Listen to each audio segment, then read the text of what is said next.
ज्योतिष का एक ही भाव आपको 2 तरह नहीं 10 तरह के रिजल्ट दे सकता है। एक ही भाव से हम देखते हैं कि कौन क्रिमिनल है, उसी भाव से हम ये देखते हैं कि वो साइंटिस्ट बन सकता है या नहीं बन सकता है। अब मैं बात कर रहा हूँ, मान लीजिए कुंडली का अष्टम भाव। अष्टम भाव ऐसा है जिसमें हम ऑकल्ट साइंस को देखते हैं। अगर ये स्ट्रांग है, किसी के प्लेनेट अगर बैठे हैं, तो वो ज्योतिष में या ऑकल्ट साइंस में या तंत्र विद्या में इस तरह की में रुचि रखते हैं। जो डिटेक्टिव होते हैं वो अष्टम भाव से ही देखा जाता है। जो साइंटिस्ट होते हैं वो अष्टम भाव का ही कनेक्शन है। कोई अच्छा सर्जन है, अच्छी सी सर्जरी कर सकता है, चीर फाड़ कर सकता है, वो अष्टम भाव से ही देखेंगे। तो हाईली क्रिमिनल माइंडेड जो होते हैं, जो लोग फ्रॉड कर सकते हैं, जिनके अंदर में क्रूएल्टी रहती है, तो ये भाव भी हम अष्टम भाव से ही देखेंगे। तो एक भाव के कई मतलब है ना। आपको डिसाइड ये करना है कि आपके बच्चे को अगर पढ़ाना है, अगर वो भाव अच्छा है, अगर मान लीजिए वो भाव खराब नहीं है, वो भाव अगर अच्छा है, ग्रह अगर वहाँ अच्छे बैठे हैं या वहाँ के लॉर्ड अगर अच्छे बैठे हैं, तो वहाँ से संबंधित चीज़ों का लाभ आप कैसे लेंगे। आपके पास दोनों चीज़ें हैं, आपको समझना पड़ेगा ये चीज़ें। ज्योतिष केवल मतलब ये नहीं है कि ये आपका फॉरकास्ट है, ये आपका प्रेडिक्शन यही होना है। आपको समझना पड़ेगा कि टाइम पे चीज़ों को आप समझ जाएं, तो वक्त रहते हुए आपको किस लाइन में अपने बच्चे को डालना है, एजुकेशन करवानी है, बहुत इंपॉर्टेंट है ना। पीएचडी करनी, अष्टम भाव को देखना बहुत ज़रूरी हो जाता है, ऐसा नहीं है क्योंकि रिसर्च ओरिएंटेड चीज़ें हो जाती है, राइट। तो इस तरह से जो होती है, इन ग्रहों के बहुत सारे कनेक्शन है। 12 राशियाँ होती है, 12 हाउसेज होते हैं, और ये हाउसेस का हर एक महत्व है। दूसरा घर मैं ले लेता हूँ। दूसरा घर हमारे परिवार का होता है, कुटुंब का होता है, वाणी का होता है, म्यूजिक का होता है, फूड टेस्ट का होता है। अगर आपको व्यापार करना है तो इससे रिलेटेड अगर आपके ग्रह मजबूत है तो आप कर सकते हैं, राइट। अगर यहीं पे मेलेफिक प्लैनेट्स है तो आपको रिजल्ट्स खराब भी दे सकते हैं। और ये प्राइमरी एजुकेशन का भी हाउस हो जाता है, क्योंकि ये वाणी का हाउस है, शुरू की पढ़ाई भी देखी जाती है और आपके रिजल्ट्स भी यहीं से देखते हैं। अगर पाप ग्रह यहाँ पे बैठे हुए हैं तो रिजल्ट्स आपके लाइफ में हमेशा खराब आएंगे, है ना। तो इन चीजों का ध्यान रखना है, समझना है कि अगर वो हाउस अच्छा है या बुरा है, या तो आपको उससे दूर करना रहना है या तो उस हाउस को एक्टिव करके चलना है। तो पढ़ाई करनी है या बिजनेस करना है, इसी तरह से देखना चाहिए। अष्टम घर, अगेन आ जाता हूं, अष्टम घर है, हम इंडस्ट्री बैठाते हैं, फैक्ट्री बैठाते हैं।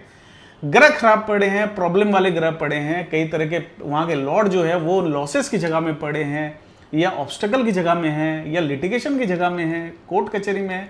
इसका मतलब हम क्या सोचेंगे, आप अगर पार्टनरशिप बिजनेस करते हैं या खुद से भी बिजनेस करते हैं, अष्टम भाव अगर बहुत ज़्यादा वीक हो रखा है, वहाँ का लॉर्ड अगर वीक है, तो आपको ये मैन्युफैक्चरिंग यूनिट में बहुत ज़्यादा चैलेंजेस आएंगे, आपसे लेबर भी हैंडल नहीं होंगे, और हो सकता है कोई विवाद, कोई डेप्ट या किसी चीज़ पे आप फंस जाओ।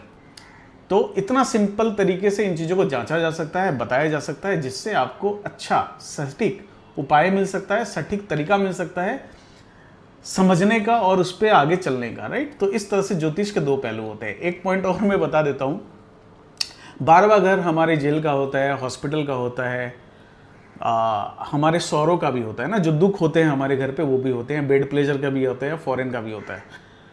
अब मान लीजिए आपका मल्टीपल प्लैनेट्स अगर वहाँ बैठे हैं और आप काम कुछ और कर रहे हैं, तो क्या आपको रिजल्ट्स आएंगे? आपको नहीं आएंगे। वो जगह लॉसेस की भी है, राइट।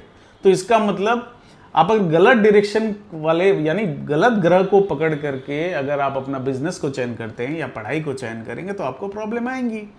यही 12वां घर है, तो आप एक काम कीजिए, आप टूरिस्ट लेकर के घूमना शुरू कीजिए, टूरिस्ट से रिलेटेड काम करना शुरू कीजिए, फॉरेन से एक्सपोर्ट इंपोर्ट का काम कीजिए, तो आपका ये घर एक्टिव हो जाएगा और यहीं से पैसा आने पे शुरू हो जाएगा।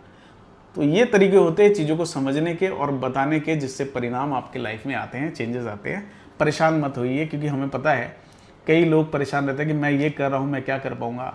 कुछ नहीं, समय जब बदलता है सब कुछ बदला जा सकता है, लेकिन समय रहते अगर आप चीज़ों को समझ जाएं तो आप उससे आज ही काम कर सकते हो, उस चीज़ से रिलेटेड पढ़ाई कर सकते हो, उस प्रोफेशन से रिलेटेड अपने आप को प्रिपेयर कर सकते हो, जिनके कारण आपको लाभ मिलेगा। और लाभ कैसे मिलेगा? दिमाग, माइंड हमारा फुल्ली एक्टिव होना चाहिए उन चीज़ों को पाने के लिए।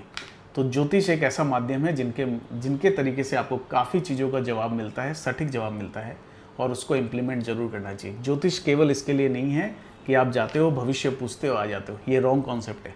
जो बोलता है भिखारी की पैसा नहीं है मेरे पास, मैं भीख मांग रहा हूँ, ज्योतिष में ये क्षमता है, ये टेक्निक है उसकी। अगर वो भिखारी अगर चाहे तो अच्छा खासा पैसा कमा सकता है। अच्छा खासा मतलब अपनी रोजी रोटी वो आराम से चला सकता है, लेकिन उसके अंदर में वो इच्छा शक्ति होनी चाहिए, है ना। तो गाइड किया जा सकता है कि इससे रिलेटेड तुम अपने लाइफ को लेकर के जाओ, तुमको लाभ मिलेगा, है ना। नमस्कार।